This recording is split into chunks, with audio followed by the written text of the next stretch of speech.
Hello बच्चों, आज हम बात करने वाले हैं क्लास 10th का चैप्टर नंबर 4 क्वाड्रेटिक इक्वेशन का लेक्चर नंबर 4। ठीक है, यहाँ पे हम बात करेंगे कुछ अच्छे क्वेश्चंस की, NCERT questions, clear, word problem specially, और ऐसे क्वेश्चंस जो बोर्ड में आए हैं, बोर्ड में आते भी हैं, तो इन सब क्वेश्चंस के बारे में आज हम बात करेंगे। ठीक है, इससे पहले अगर ये लेक्चर नंबर 4 है, अगर किसी ने बाकी के लेक्चर नहीं देखे होंगे, है ना, तो आप लोग आपके अपने channel MWM maths with Mukul में जाके देख सकते हैं। ठीक है, चलिए एनसीईआरटी के क्वेश्चंस के बारे में बात करते हैं। पहला जो क्वेश्चन आने वाला है वो बेसिक सा है। Find the two numbers, find two numbers whose sum is 27 and product is 182। Clear, ये आप लोग का पहला क्वेश्चन। चलिए अब देखिए, आप लोग को मजा आएगा। आप एक काम कीजिएगा, साथ साथ कॉपी पेन लेके बैठिए, वीडियो पॉज करके क्वेश्चंस को सॉल्व कीजिए पहले आप, है ना। And I hope, I wish कि आप लोग पहले कर लेंगे सॉल्व। ठीक है, चलिए स्टार्ट करते हैं। दो नंबर जिनका सम 27 है, तो लेट द नंबर्स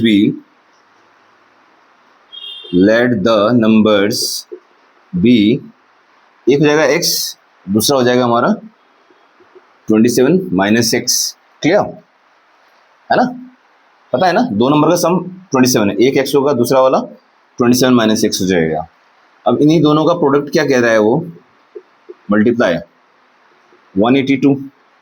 चलिए 27x minus x square is equals to 182, सबको उधर भेजते हैं। X square minus 27x plus 182 is equals to 0। अब इसके फैक्टर्स कर लीजिए 182 के, आप लोग को पता है 2 9 18, 2 1 2, 7 1 7, 7 3 21, एंड देन 13 1 13, 7 2 14 एंड 13। फैक्टर बन गए आप लोग के minus 14x minus 13x plus 182 is equals to 0। Pairing common लिया, x माइनस 14 माइनस 13 कॉमन लिया, x minus 14 is equals to 0। x minus 14 दोनों में कॉमन, तो बचा x माइनस 13, x की वैल्यू आ गई 14 एंड 13। अगर ये 14 होगा, देखिए आंसर, अगर x को 14 रखा तो 27 माइनस 14 13 हो जाएगा। क्लियर, अगर x को 13 रखा तो 27 माइनस 13 14 हो जाएगा। ये दो तरीके से आंसर्स इसके हो जाएंगे आप लोग के। क्लियर, बढ़िया, आप इसको नोट डाउन कर लीजिएगा। हम बात करते हैं आपके नेक्स्ट क्वेश्चन के बारे में। चलिए अगला क्वेश्चन समझने से पहले एक चीज समझ लेते हैं कि कॉन्जिक्यूटिव का मतलब क्या होता है। कॉन्जिक्यूटिव आसान भाषा में समझे, एक के बाद एक चल रहा है, that means plus one plus one plus one plus one करते जा रहे हैं। जब भी आप कॉन्जिक्यूटिव नंबर्स को लेट करते हैं, क्या लेट करते हैं, x के बाद x plus 1, x plus 2 and so on. Clear, अगर कॉन्जिक्यूटिव नंबर्स के बजाय कॉन्जिक्यूटिव ऑड नंबर्स या इवन नंबर्स बोले तो कैसे लेट करते हैं हम लोग, x पहला, दूसरा होता है x plus 2, x plus 4 and so on, मतलब प्लस 2 प्लस 2 प्लस 2। क्लियर, अभी ये कंफ्यूजन तो नहीं है कि इवन बोलेंगे तो ठीक है, ऑड बोलेंगे तो 2 4 नजर आ रहा है, समझते हैं। इवन नंबर्स क्या होंगे, 2 4 6 8 and so on. Odd numbers 1 3 5 7 and so on. Clear, आप देखिएगा, अगर आपका पहला नंबर x है, पहला वाला नंबर आपका x है, तो दोनों में प्लस 2 प्लस 2 प्लस 2 हो रहा है। यहाँ पर भी देखिए प्लस 2 प्लस 2 प्लस 2, तो एजम्पशन में कोई दिक्कत नहीं है। आप ऑड बोले या इवन बोले तो आप ऐसे ही लेट इसको कर सकते हैं। ठीक है, इतनी बात समझ में आ गई। चलिए बहुत बढ़िया, अब देखते हैं वो एनसीईआरटी वाला question. Find two consecutive positive integers sum of whose square is 365. Find two consecutive positive integers. Two consecutive positive, कोई odd even नहीं है. तो let the integers be positive integers, x comma x plus 1. अब क्या कहता है? The sum of whose square, उनके square का सम जो है वो है आपका 365. क्लियर? अब आप लोग बेहतर पता है आप लोग को क्या करना है. A square plus B square plus 2ab is equal to 365. X square plus x square 2x square plus 2x, इसको इधर ले आते हैं 1 से माइनस, माइनस का 364 इक्वल टू 0. क्लियर? 2 सब में कॉमन है, छोटा बना देते हैं. X square plus x minus, यहाँ क्या बचेगा 2 1 2 2 8 16 2 2 4. इक्वेशन बनी x square plus x minus 182 is equals to 0. अब फिर मिडल टर्म स्प्लिटिंग, 182 का फैक्टर्स बना लीजिए. 2 9 18, 2 1 2, 7 13 91, 14 minus 13 1. X square plus 14x minus 13x minus 182 is equals to 0. x common लिया x प्लस 14 माइनस 13 कॉमन लिया x प्लस 14. वैल्यूज क्या आई? x plus 14 x minus 13. जब आपने x को इक्वेट किया तो x की वैल्यूज क्या आ रही है आपकी 13 एंड माइनस 14. क्योंकि क्वेश्चन ने क्लियरली कहा है find two consecutive positive integers, तो हम इस माइनस 14 को कर देते हैं नेग्लेक्ट. तो आंसर किसको उठाएंगे हम? 13 को. ये 13 हुआ, पहला नंबर हमारा अगर 13 हुआ तो अगला 13 प्लस 1 14 हो जाएगा. ये आपके दो कॉन्जिक्यूटिव पॉजिटिव इंटीजर्स जो उसने हमें फाइंड करने के लिए बोले थे. क्लियर? चलिए नेक्स्ट क्वेश्चन की तरफ चलते हैं. अब आप लोग क्वेश्चंस देख रहे हैं ना, तो आप लोग साथ साथ लगाते रहिए. अब वीडियो पॉज करके पहले कर लीजिए सॉल्व, मजा आएगा आपको पढ़ने में, है ना. नेक्स्ट क्या है? The altitude of a right triangle is 7 centimetre less than it's base. Right triangle, altitude मतलब हाइट. वो कह रहा है एक राइट ट्राइंगल का ऑल्टीट्यूड जो है that is 7 centimetre less than it's base. इस बेस, तो बेस को हम क्या मान लेते हैं? x. बेस को x. तो ऑल्टीट्यूड क्या हो जाएगा?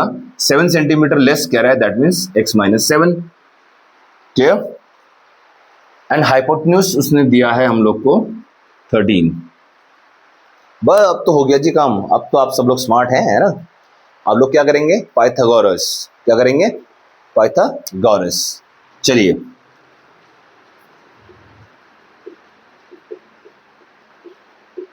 थर्टीन का स्क्वायर, यही होती है पाइथागोरस. क्या होती है कि जो हाइपोटेन्यूज का स्क्वायर होता है वो परपेंडिकुलर के स्क्वायर प्लस बेस के स्क्वायर के बराबर होता है.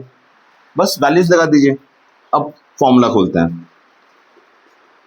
A square plus B square minus 2ab 169.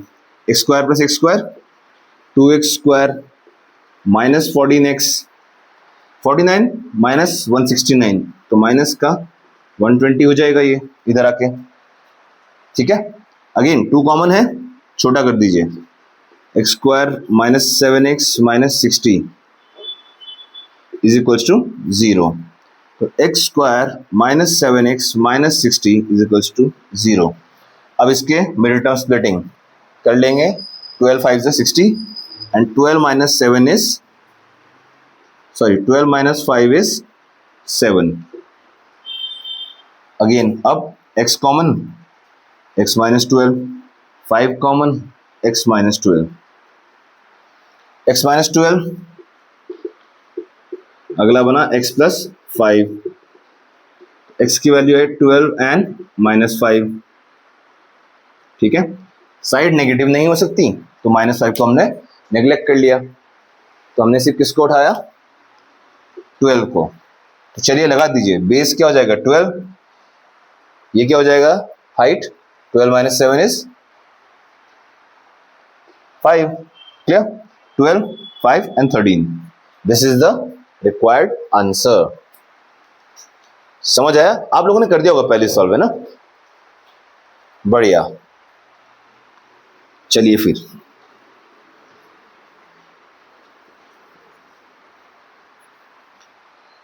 अब ये क्वेश्चन समझिएगा आप लोग के पास बुक सबके पास है ना? उसमें देखिएगा question. A cottage industry produces a certain number of pottery articles in a day. It was observed that on a particular day, the cost of production of each article was 3 more than twice the number of articles produced on that day. If the total cost of production on that day was 90 rupees, then find the number of articles produced and the cost of each article. Clear? Question आप लोगों ने book में पढ़ा होगा, समझते हैं. देखिए, अगर आप पहले एक चीज को समझिएगा, अगर आप एक दिन में 10 आर्टिकल आप कुछ बना रहे हैं, मान लीजिए कुछ 10 चीजें आप एक दिन में प्रोड्यूस कर रहे हैं, एक की कॉस्ट है 20 रुपीज. ठीक है, तो टोटल जो कॉस्ट हो जाएगी उस एक दिन की जिसमें आप प्रोडक्ट बना रहे हैं, कितने की हो रही है आपकी? Number of product into cost of one product. यही तो लॉजिक है ना? क्या देखिए कि क्या है, आपने एक दिन में भाई 10 आपने कुछ आर्टिकल बना लिए, ठीक है, जिसको आपने बेचना है, आगे जो मर्जी आप करें. अब वो कह रहा है एक की कॉस्ट 20 रुपए है, तो आपने टोटल कितने का काम किया उस दिन? 10 × 20, 200 का. क्लियर? यही कॉन्सेप्ट है ना. टोटल कॉस्ट क्या है? Number of product into cost of one product. Clear? इसी पे ये वाला क्वेश्चन करेंगे हम लोग. चलिए अब आते हैं क्वेश्चन पे. क्या कहा क्वेश्चन ने कि एक पर्टिकुलर डे की अगर बात करी, उसने बोला cost of production of each article was 3 more than twice the number of articles. तो पहले लेट नंबर ऑफ आर्टिकल्स क्या मान लेते हैं हम लोग? x. तो कॉस्ट ऑफ वन आर्टिकल या ईच आर्टिकल क्या बोली उसने पर्टिकुलर डे के लिए? 3 more than twice the number of articles. 3 more than twice the number of articles. ये होगी एक की कॉस्ट. क्लियर? अब उसने बोला total cost of production was ₹90. तो अभी आपने देखा टोटल कॉस्ट क्या है? Article into cost of each article. ये उसने दिया है 90. क्लियर? फील वही वाला बात समझ में आया? ये कैसे आया, है ना? चलिए अब सॉल्व कर देते हैं बस. 2x² + 3x - 90 = 0. क्लियर? अब तो सॉल्व कर ही देंगे हम लोग. चलिए कर लेते हैं. 2 × 90 180. Factorisation 90, 30, 10, 2 and then 5. 3 बनाना है आप लोग को, ठीक है? 2 × 4 = 12 और 5 × 3 = 15. 15 और 12. तो 2x² + 15x - 12x - 90 = 0. इन दोनों में क्या कॉमन है? x. क्या बचा? 2x + 15. यहाँ क्या कॉमन है? 6. क्या बचा? 2x + 15. तो x - 6 एंड 2x + 15 = 0. x की वैल्यूज आई 6 एंड -15/2. आपको पता है कि -15/2 नेग्लेक्टेड है ना. नंबर ऑफ आर्टिकल्स नेगेटिव थोड़ी होगा. तो x. अब x आया नंबर ऑफ आर्टिकल्स, तो जो आंसर है आर्टिकल हो गए 6.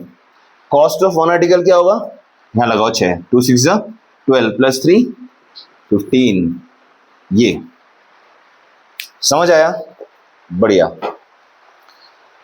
ये तो थे एनसीईआरटी वाले क्वेश्चंस. अब कुछ जो बोर्ड्स में आए हैं क्वेश्चंस और हर टाइप के क्वेश्चंस के बारे में समझ लेते हैं एक बार, ठीक है? चलिए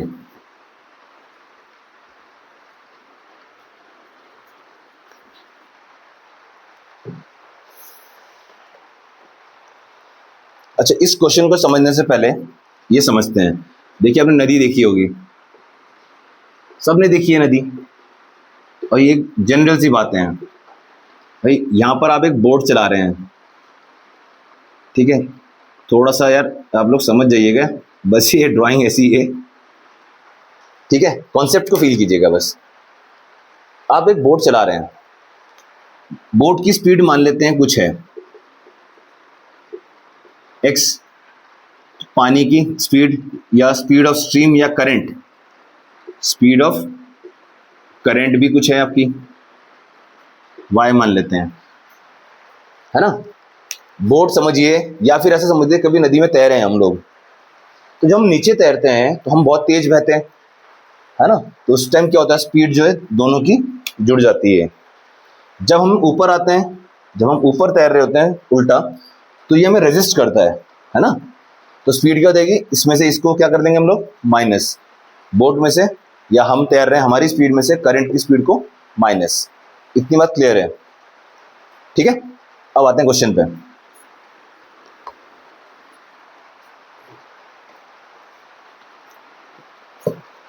A motorboat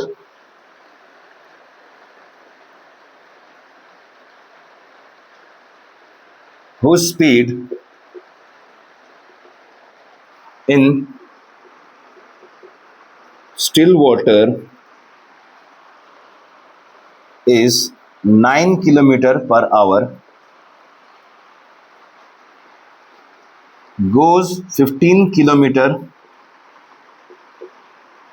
downstream and comes back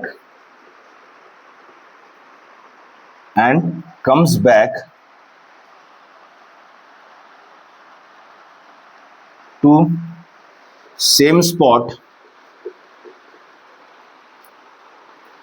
in a total time of 3 hours 45 minutes. Find the speed of stream. मतलब, है ना, एक बोट नीचे बह रही है, ऊपर भी आएगी, अपस्ट्रीम सॉरी डाउनस्ट्रीम और अपस्ट्रीम, ठीक है।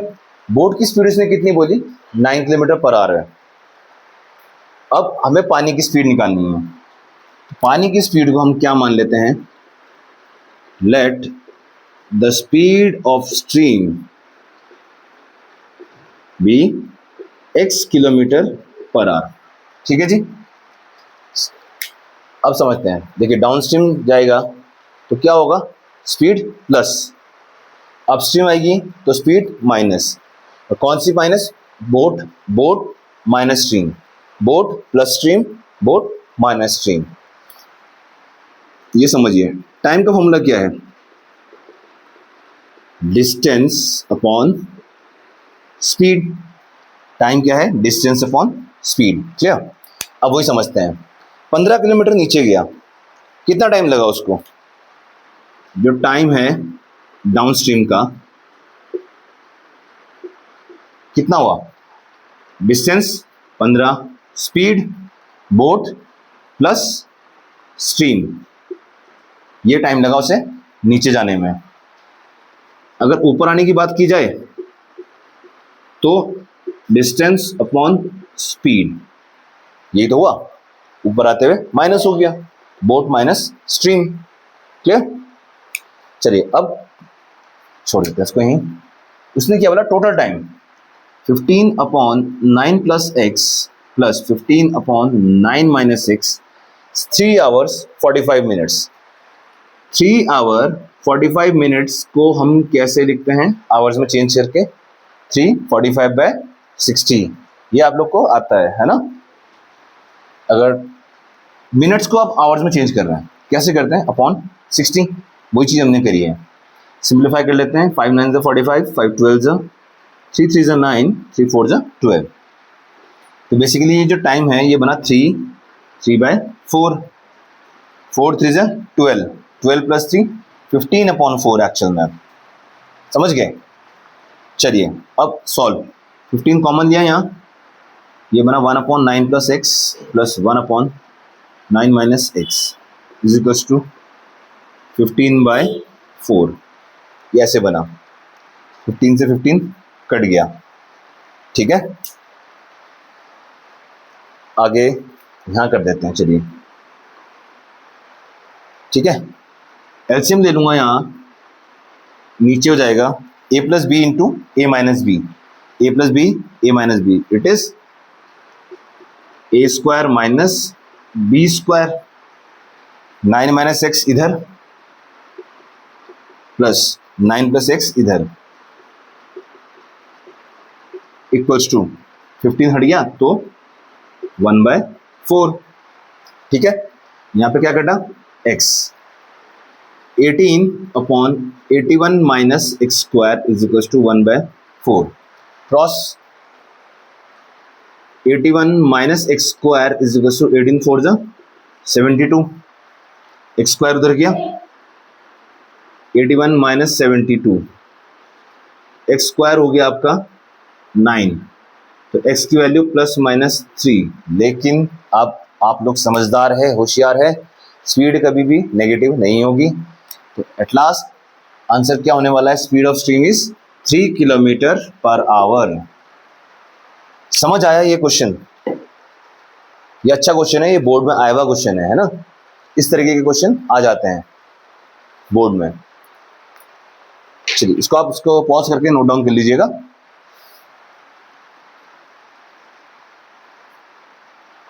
चलिए चलते हैं अगले क्वेश्चन की तरफ। अच्छा, आपको इस क्वेश्चन में ये कॉन्सेप्ट समझ में आ गया कि टाइम वाला क्वेश्चन अगर आए, टाइम वाला क्वेश्चन, तो आप कैसे करेंगे, है ना? टाइम का फॉर्मूला डिस्टेंस अपॉन स्पीड। अच्छा, इसी टाइप का क्वेश्चन अब आपका ऐसे बन जाएगा ट्रेन में, एरोप्लेन में। ठीक है, कि भाई इतना एरोप्लेन को उड़ने में इतना टाइम लगा, इतना 45 मिनट्स का डिले हो गया, उसको 1600 किलोमीटर जाना था, 45 मिनट्स का डिले हो गया। ठीक है, तो अब आप बताइए कि उसकी स्पीड क्या रही होगी। कुछ भी क्वेश्चन आप ये समझिएगा, जहाँ पे टाइम कॉन्सेप्ट दे रहा होगा, जहाँ पे टाइम कॉन्सेप्ट, जैसे यहाँ पे क्या बोला, टोटल टाइम इतना लगा, वहाँ पे बताएगा कि टाइम इतना डिले हुआ या टोटल टाइम इतना लगा। ट्रेन के क्वेश्चन में आ जाए कि भाई ट्रेन की स्पीड इतनी थी, ठीक है, अगर तो उसको इतना टाइम लग रहा था। अगर ट्रेन की स्पीड हमने कुछ बढ़ा दी तो वो 2 घंटे पहले पहुंच गई। समझ रहे हैं? 2 घंटे। कॉन्सेप्ट किस पर है? टाइम के ऊपर है। तो आप टाइम पे काम करेंगे, distance upon speed, distance upon speed. समझ में आ रही बात? ठीक है, कि टाइम से रिलेटेड क्वेश्चन अगर आएगा तो आप लोग कैसे काम करने वाले हैं। ठीक है, बढ़िया।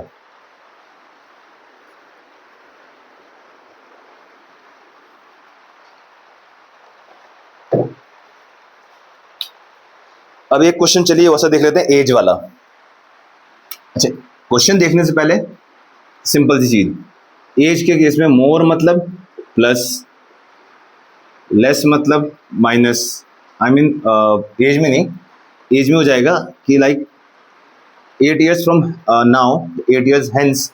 जो चीज़ आगे जाएगी, जो चीज़ आगे जाएगी वो प्लस, और जो चीज़ पीछे जाएगी वो माइनस। ठीक है, एंड ट्वाइस मतलब 2 टाइम्स, थ्राइस मतलब 3 टाइम्स। क्लियर? क्वेश्चन करते हैं हम सीधा। चलिए, क्वेश्चन कह रहा है 7 years ago Varun's age was 5 times the square of Swati's age। क्या? फिर कहता है 3 years hence, hence मतलब बाद, Swati's age will be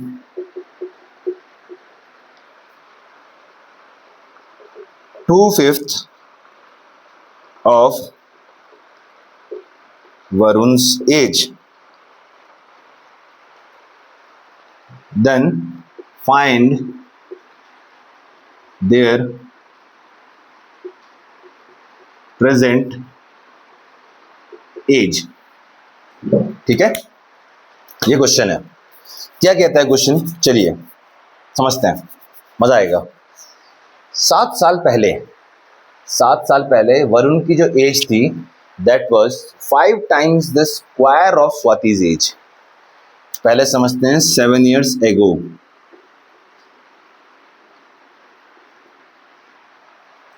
Swati की एज को मान लेते हैं हम, Swati's age is x years। तो वरुण की एज क्या रही होगी, 5 times the square of Swati's age, 5 times the square of Swati's age, 5 times the square of Swati's age. ये समझ में आया, समझ आया? वरुण की age 5 times the square of Swati's age. ठीक, अभी पहले आते हैं प्रेजेंट में। चलिए प्रेजेंट में क्या होने वाली इनकी एज, स्वाति की जो एज होगी दैट इज x+7। 7 साल पीछे की मानिए ना हमने ये, अब हम आगे आए आज में तो 7 प्लस हो गया। वैसे ही वरुण की एज 5x² + 7। क्लियर? अभी कंडीशन कहाँ है, 3 years हेंस, 3 साल बाद। तो 3 years हेंस पहले इन दोनों की एज क्या होगी, स्वाति की एज क्या हो जाएगी, x+7 + 3 that is x+10। Varun की एज 5x² + 10। क्लियर? इतनी बात समझ में आई? अब लिख दीजिए दोनों की एज को पहले इधर, इधर हो गया वरुण, इधर हो गई स्वाति। क्या बोला उसने, 3 साल बाद स्वाति की जो एज होगी that will be 2/5 of the Varun age, 2/5 of Varun age. Swati की जो एज होगी that will be 2/5 of Varun age. ठीक है, अब cross 25x² + 50 2x + 20, 25x² - 2x + 30 = 0। 50 - 20 30। अब इसको सॉल्व करते हैं। चलिए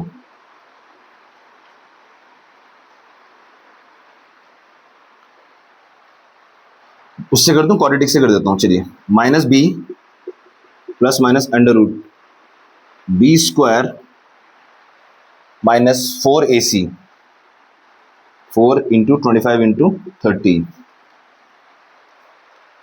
कुछ गड़बड़ कर दी क्या हमने?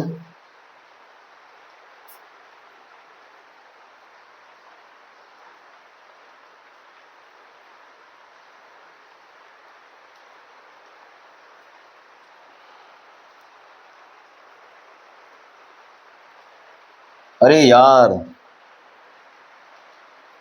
स्वाति की तो एज 2/5 है ना,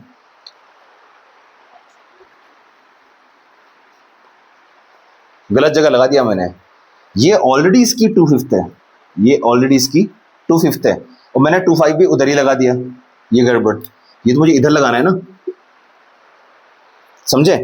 देखिए मैं कह रहा हूं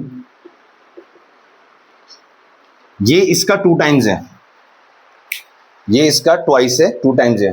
तो बराबर करने के लिए 2 इधर लगाऊंगा ना, 2 उधर लगाऊंगा, है ना? सेम वही गड़बड़ कर दी मैंने, ध्यान ही नहीं दिया।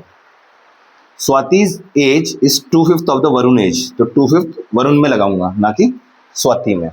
क्लियर? सॉरी हाँ, आप लोगों ने सही किया होगा। चलिए इंटू 2 5 10x² + 20 = 5x + 50। तो 10x² - 5x - 30 = 0। ये बनी इक्वेशन। 5 कॉमन ले लें, 2x² - x - 6 = 0। 2x² - x - 6 0।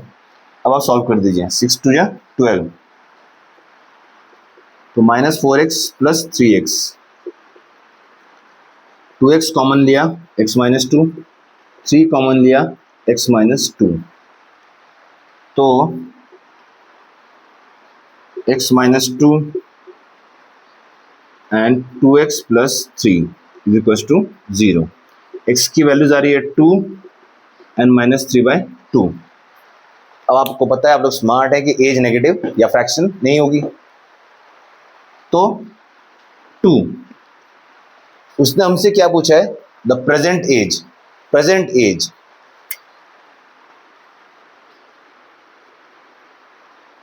उसने हमसे क्या पूछा है, दोनों की प्रेजेंट एज। प्रेजेंट एज कौन सी वाली है, ये वाली।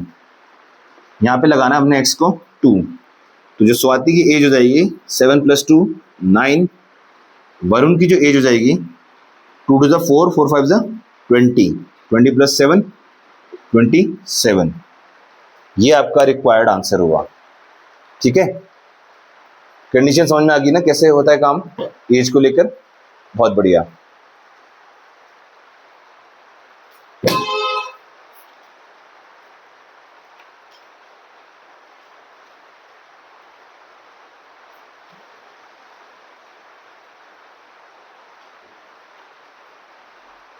चलिए एक क्वेश्चन और लगाते हैं।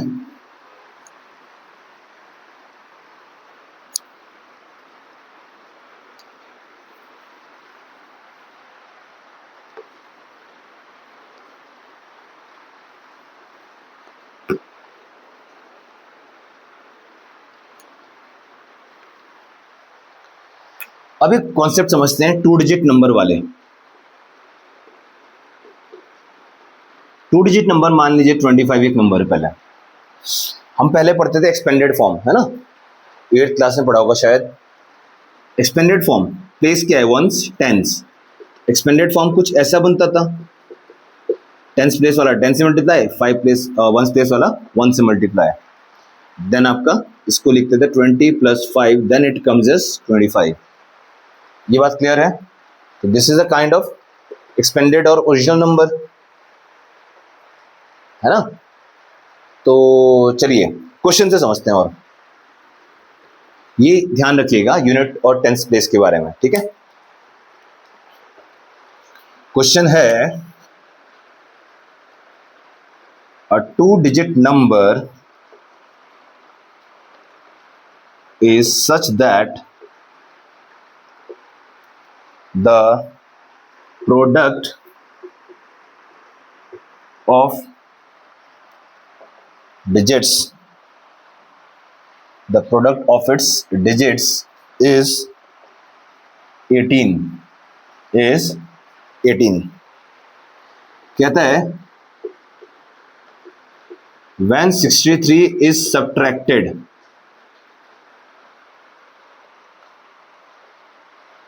from the number, the digits interchange their places, find the number।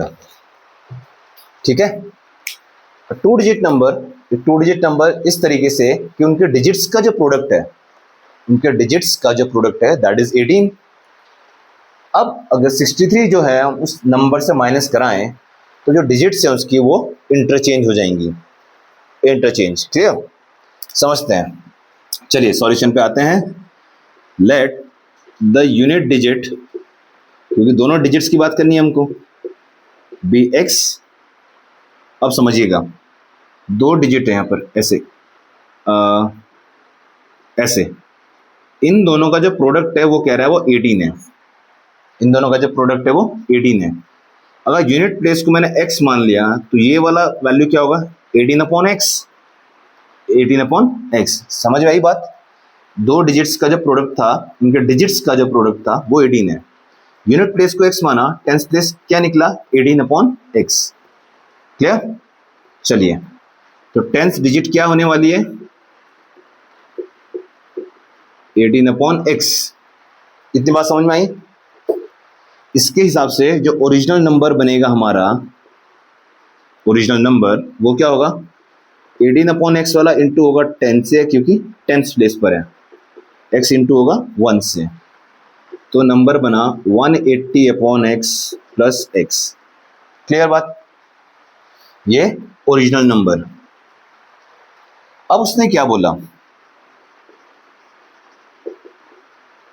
when 63 is subtracted 63 आपने इसमें से क्या करा, सब्ट्रैक्ट किया, तो जो डिजिट्स है ये इंटरचेंज कर जाएंगी, क्या कर जाएंगी, इंटरचेंज, और इंटरचेंज करेंगी तो ये यहाँ आ जाएगी और ये वाली सॉरी और ये वाली यहाँ आ जाएगी, ये आ जाएगी यूनिट प्लेस पे, ये आ जाएगी टेंस प्लेस पे। तो जो नंबर बनेगा इसका नंबर क्या होगा, 10 into x plus 18 upon x into 1, तो वो ऐसे ही रहेगा 10x प्लस 18 अपॉन एक्स। ये बात समझ आई कि कैसे हुआ, है ना। चलिए अब अगर मैं एलसीएम ले लूं तो ये क्या बनेगा, 180 plus x square minus 63x is equals to 10x square plus 18, दोनों के नीचे आएंगे x और अल्टीमेटली दोनों x कैंसिल हो जाएंगे, है ना। चले आगे, बढ़िया। 10x square minus x square क्या बना, 9x स्क्वायर माइनस 63x उधर जाके प्लस 63x, 18 माइनस 180, 18 माइनस 180 कितना होता है, 162, 162। क्लियर, इतना बात समझ में आया। चलिए क्या इसमें कुछ कॉमन है, 9 कॉमन है, एक्स स्क्वायर प्लस 7x, 9 7 जा 63, इसमें 9 में जा 9, 7 16, 9 8 जा 72, 18। क्या बनी equation, x square plus 7x minus 18 is equals to 0। Middle term splitting आप लोग को आती है, 9x minus 2x minus 18, x common x plus 9 minus 2 common x plus 9, x minus 2 and x plus 9, x की वैल्यू 2 एंड माइनस 9, ठीक है, x की value है 2 और माइनस 9। अब आइए यूनिट प्लेस है हमारा x, यूनिट प्लेस है x, अगर यहाँ यूनिट प्लेस में आ गया 2, टेंस प्लेस में क्या बन रहा है, 18 अपॉन 2, 2 9 से 18, यूनिट प्लेस 2, टेंस प्लेस 9, तो नंबर क्या बना 92, टेंस यूनिट्स 92। क्लियर,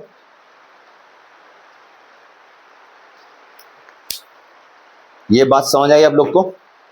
ये एक अच्छा क्वेश्चन है, अगेन बोर्ड में आया हुआ क्वेश्चन है, और इस तरीके के क्वेश्चन जो हम स्टैंडर्ड्स वाले हैं मैथमेटिक्स 10th क्लास में उनके में नजर आते हैं क्वेश्चंस, और ये क्वेश्चन 4 मार्क्स के में आते हैं ऐसे, ठीक है। तो ये कुछ क्वेश्चंस थे हमारे क्वाड्रेटिक इक्वेशन के वर्ड प्रॉब्लम्स, है ना। अगर आप लोग को कोई डाउट होता है तो आप लोग कमेंट सेक्शन पे लिखिएगा, हम उसको सॉर्ट आउट करेंगे, ठीक है। टिल देन पढ़िए, अच्छे से पढ़ते रहिए। क्लियर, चलिए फिर